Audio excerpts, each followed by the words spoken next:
Today's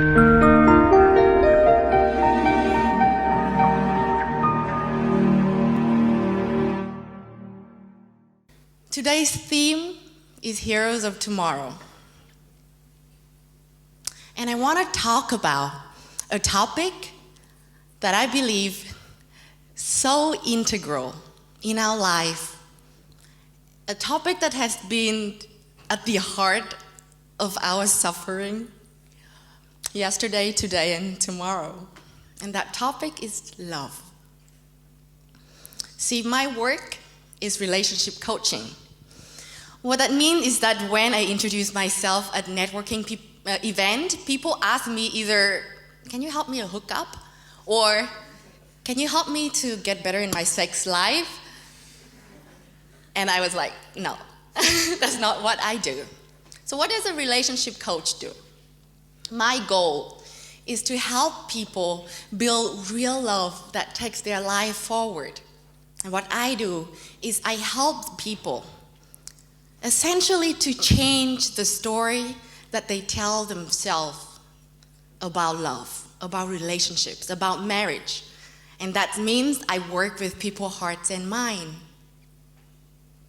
It's a very interesting place to be. And sometimes I want to bang my head in the wall for it, but I love my work. Most of the people who come and seek my help are women. I love women. And men too. And I want to tell you the story of a woman named Amanda. You know, Amanda has the letter A, not only in her name, but also in her type. She's a type A woman. Which that means is that she has the letter A in her test score. In her performance review, she tried her best. She tried to be in the A team and bring on the A game in everything she does. She's ambitious in her career. She tried to be as acute as possible in her expertise, and she's amazing. But Amanda has another letter A, so secret, so hidden, that many times she would not admit to herself. She's anxious. She's anxious because even though she seems to be on the fast track in her education and in her career, she somehow lost track in her relationships and love. And as Amanda is at the second half of her 20s, the more she approaches her 30s, the more confused she feels about relationship, marriage, and motherhood. Amanda seems to live in this dual reality, striving in her work, struggling, suffering in the relationship. And on one hand, she's so clear about what she wants with her career. She is confused with marriage, committed relationship, and motherhood. Now, Amanda represents a growing population of millennials women who are born between 1980s and 1999. You're all millennials, most of you, right? She's driven, she's educated. She wants to do great things with her life. But even though she seems to be on the fast track in her career, she's feel lost in her relationship. So, I love her. I love Amanda. Love women like Amanda. And I know many of you are the same here. Because I see her in my closest friends, I see her in my client, and I see her most of all in myself. And I know you at least know one Amanda and care for at least one Amanda in your life. Can be your daughter, can be your friends, your girlfriends, can be even yourself. So it is my intention today to bring clarity to her struggle so that she, Amanda, driven millennials women, can feel empowered, not only in the boardroom, but also in the bedroom. Can feel excited and alive, not only in the morning when they walk to their office, but also at night when they open the door of her home. As I work with many Amandas, many women like Amandas, and as I dig deeper, I found that they are similar ladies with similar problems, telling themselves similar stories. What are stories? Stories are beliefs, assumptions, dialogue, etc. that essentially tell us who we are, what reality is, and what it should be. I think it's safe to say that there are two big types of story. The social story, story that society tells us, and the individual story, story that we tell ourselves. And they are influenced each other. When we listen to the story that society tells us, we then up to us to internalize it and adopt it as our individual story. And a lot of the time, in fact, most of the time, these are an unconscious process. You see, story determines what you see yourself. Story shapes how you show up in the world. Story then results in what you've experienced and what you get out of your life. So, I want to help the Amandas that we know that lives inside us to know these three big stories.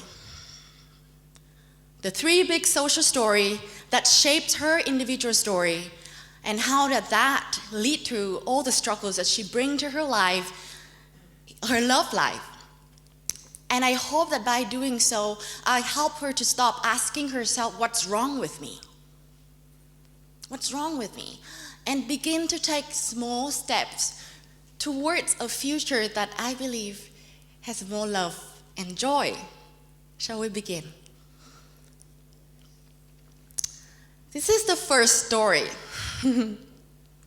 Amanda and I, we grow up at the turn of the century. We are millennials, right? We grow up at the turn of the century, and in the two opposing forces. The first force is the remain of patriarchy, when mothers, especially in Asia, ladies, when mothers tell daughters to find a good man that can provide to you, get married, have kids, etc., and be submissive, for good measure. My mother certainly did tell me, with all her love. And as rebel as I always was, and as I am, I pushed back. And as immature as I was when I was a teenager, I equate marriage with old school. Children is something that I'll look at but not look after, and finding a man to provide for me, what a joke. No freaking way. That is one thing. Second thing, I can do it. I was fascinated. Women like Amanda and I were fascinated with the new wave of feminism and the lean-in movement that encouraged us to get in the workforce and climb up the ladders. And I remember seeing in the magazine portraits of women CEOs and all these great women who make great monies and all these things, and I bought into that dream without stop and wonder whether it is my own. And so with this push and pull, with this whole push and pull confusion, something interesting happened. A very interesting individual story happened. That eventually, for me, marriage, committed relationship, finding a man, and motherhood were somehow a less so worthy goal than changing the world, be great in business, be successful. It also, I start telling myself that relationship and career are mutually exclusive. And that even my if being in a relationship and having marriage will sabotage my career. And that's when I'm gonna be in the cage, and that's it of me. And when I do that, I will betray my feminism, I'll betray my education, and I'll betray the great thing that I want to do with my life. What a story. And then in that process, I did not know that women like Amanda and I created for ourselves what I call the new taboo. For traditional women, being independent, making money, having a great career was a taboo. For us, motherhood, committed relationship, marriage is the new taboo.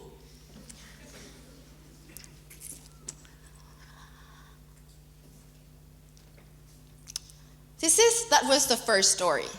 And what the first story did was that it makes me to tell myself this individual story and then do something that I did not know I did for so many years, that is unconscious avoidance. I would unconsciously avoid, I would unconsciously be afraid of love and want to delay this process. Welcome to the second story. Now, Amanda and I, we grow up also. We grow up and it was given birth to by a generation of either baby boomer or Generation X. Now, our parents' generation witnessed things like the post-war, depression, industrialization, the information age, and all these technology advancement. And what they want, all for us, is to get a better life for ourselves. Is to have a better life than they did. But they did not know that also give us something else. That's tremendous amount of pressure and expectation. I know you know how it feels.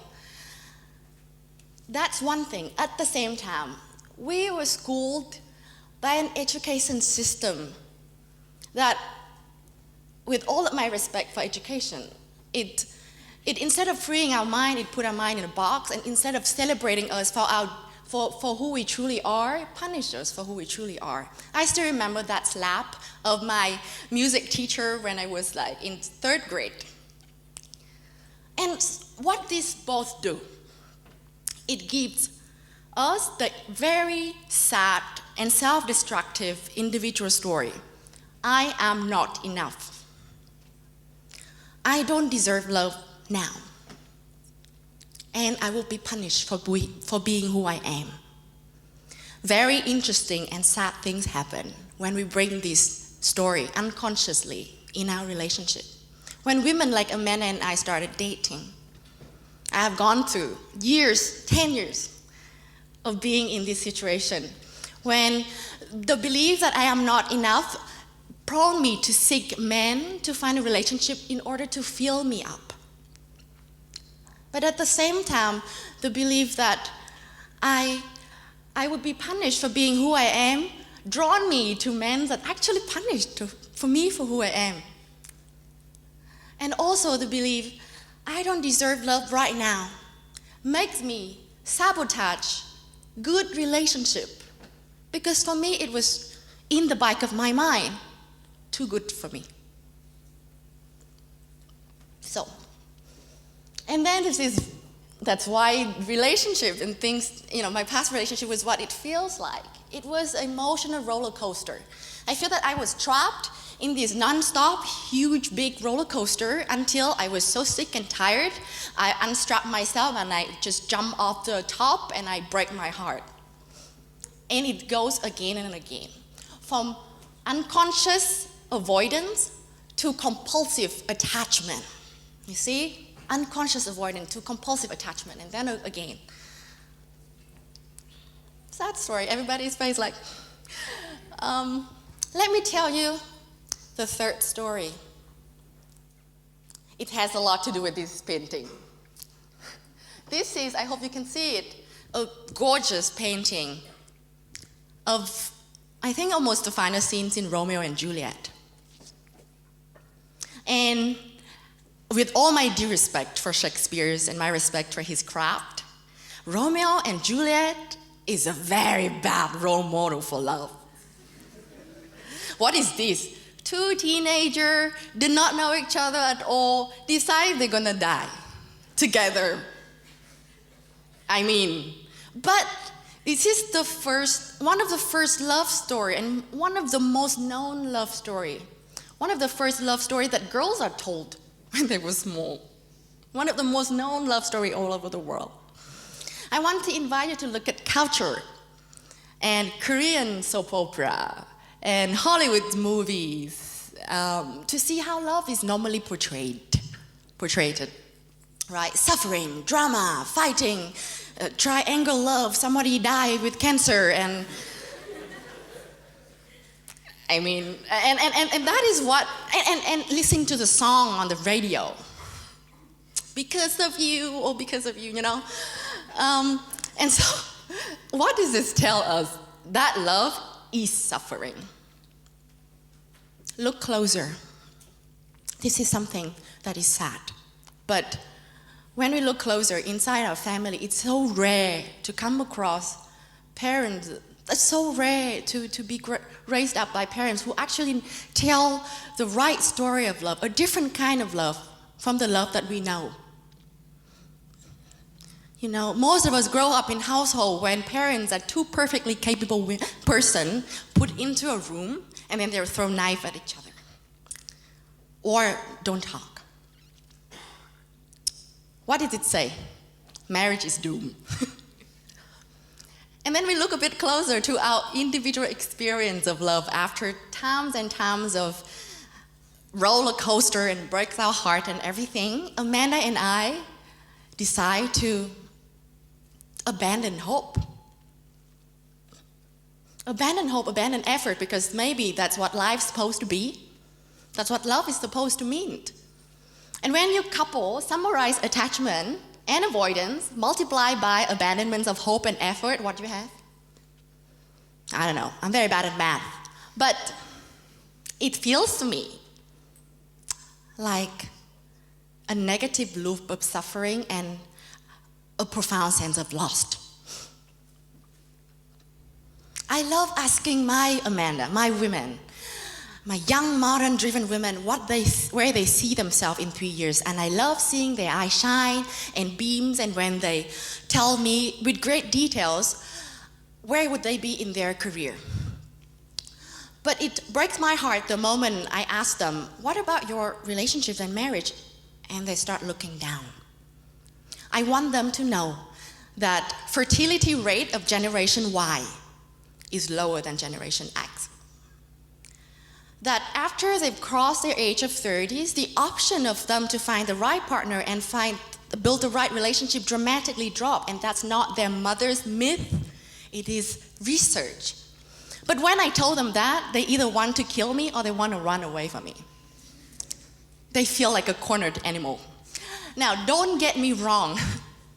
I don't want them. They must not go back to the old stereotype of the needy women and the desperate housewife. But I need them to expand their power outside of their work, to know that they can be as proactive and as deliberate in their love life as they are in their career. And to know that there's nothing wrong with them. There's nothing wrong with them. And the shames and the guilt and the secrecy will take them nowhere. And so, my invitation to the driven young women out there who are suffering with love, love is a 4-letter word, and I have 4-letter A for my type A women. The first A is awareness. Awareness of the story they tell themselves. Ask whether it is serving them, and choose to believe in a better story, a more powerful story. I am enough. Love will give me supports and nurturing and joy, that marriage will be a lifelong journey of companionship. You know, all this story, and then feel how empowered they would feel.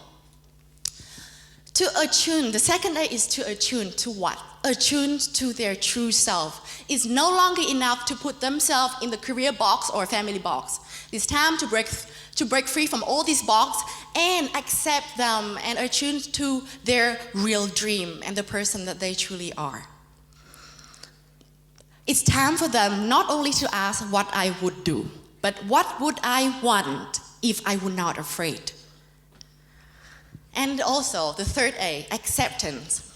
accept themselves for who they are, for their imperfection, say to themselves that I am enough, that I deserve love, not because of what I do, but because I am here. And when they can feel that sense of self-love and acceptance, then allow themselves to get the education that they deserve of relationship. Somehow everybody assumes that we should know how to be a good lover, a good girlfriend, wives, a mother. That's so not true. There's so many things that they can learn, how to practice self-love, how to learn to communicate that foster connection, not conflict, how to be together for the long haul. Amongst all my favorite definition of love, this is what I love the most. Love is the collaborative work of art, which means that we as lovers are artists, which means that we have to hone our craft as we make art, which means that it takes two to make it work, and also the work is never done. And the world needs our art, this love piece of art, right? Because if you look around and you see teenage depression, kids spending more time on iPads than with their mother, the increasing rate of divorce, single mom, and the state of disconnectedness that our world are going through, I believe amongst the heroes of tomorrow needs to be great, loving, courageous wives and mothers and girlfriends. I cannot talk about it without mentioning my husband, who rehearsed this talk like 10,000 times and who put up with all of my stress and hormone as I go through these, who are also here with me today. He proposed me.